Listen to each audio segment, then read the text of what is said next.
Okay, just gonna show you what's happening on start. Okay,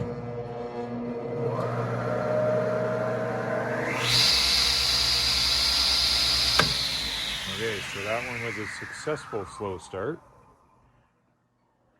And we'll just turn it off here. See what happens.